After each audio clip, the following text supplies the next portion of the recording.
नमस्कार दोस्तों, आप सभी का मेरे YouTube चैनल में हार्दिक अभिनंदन। मैं आपको एक छोटी सी कहानी सुनाऊंगा। कहानी का शीर्षक है संगति, परिवेश और भाव। एक राजा अपनी प्रजा का भरपूर ख्याल रखता था। राज्य में अचानक चोरी की शिकायतें बहुत आने लगी। कोशिश करने से भी चोर पकड़ा नहीं गया।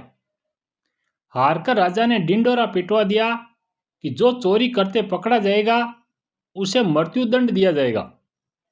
सभी स्थानों पर सैनिक तैनात कर दिए गए। घोषणा के बाद 3-4 दिनों तक चोरी की कोई शिकायत नहीं आई।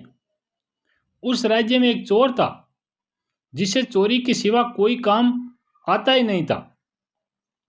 उसने सोचा, मेरा तो काम ही चोरी करना है। मैं अगर ऐसे डरता रहा तो भूखा मर जाऊंगा। चोरी करते पकड़ा गया तो भी मरूंगा। भूखे रहने से बेहतर है चोरी की जाए। वह उस रात को एक घर में चोरी करने घुसा।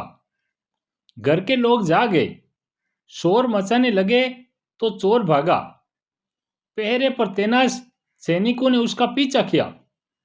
चोर जान बचाने के लिए नगर के बाहर भागा। उसने मुड़ के देखा तो पाया कि कई सैनिक उसका पीछा कर रहे हैं। उन सबको चकमा देकर भाग पाना संभव नहीं होगा। भागने से तो जान नहीं बचने वाली। युक्ति सोचनी होगी। चोर नगर से बाहर एक तालाब किनारे पहुंचा। सारे कपड़े उतारकर तालाब में फेंक दिए और अंधेरे का फायदा उठाकर एक बरगद के पेड़ के नीचे पहुंचा। बरगद पर बगुलों का वास था। बरगद की जड़ों के पास बगुलों की बीट पड़ी थी। चोर ने बीट उठाकर उसका तिलक लगा लिया और आंख मूंद कर ऐसे स्वांग करने बैठा जैसे साधना में लीन हो। खोजते खोजते थोड़ी देर में सैनिक भी वहां पहुंच गए, पर उनको चोर कहीं नजर नहीं आ रहा था। खोजते खोजते उजाला हो रहा था और उनकी नजर बाबा बने चोर पर पड़ी। सैनिकों ने पूछा, बाबा, इधर किसी को आते देखा है? पर ढोंगी बाबा तो समाधि लगाए बैठा था। वे जानता था कि बोलूंगा तो पकड़ा जाऊंगा, सो मौनी बाबा बन गया और समाधि का स्वांग करता रहा। सैनिकों को कुछ शंका हुई, पर क्या करें? कहीं सही में कोई संत निकला तो?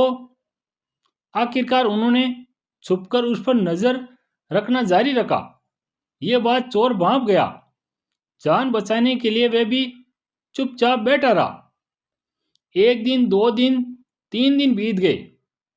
बाबा बैठा रहा। नगर में चर्चा शुरू हो गई कि कोई सिद्ध संत पता नहीं कितने समय से बिना खाए पिए समाधि लगाए बैठे हैं। सैनिकों को तो उनके अचानक दर्शन हुए हैं। नगर से लोग उस बाबा के दर्शन को पहुंचने लगे। भक्तों की अच्छी खासी भीड़ जमा होने लगी। राजा तक यह बात पहुंच गई। राजा स्वयं दर्शन करने पहुंचे। राजा ने विनती की कि आप नगर में पधारें, हमें सेवा का सौभाग्य दे। चोर ने सोचा, बचने का यही मौका है। वे राजकीय अतिथि बनने को तैयार हो गया।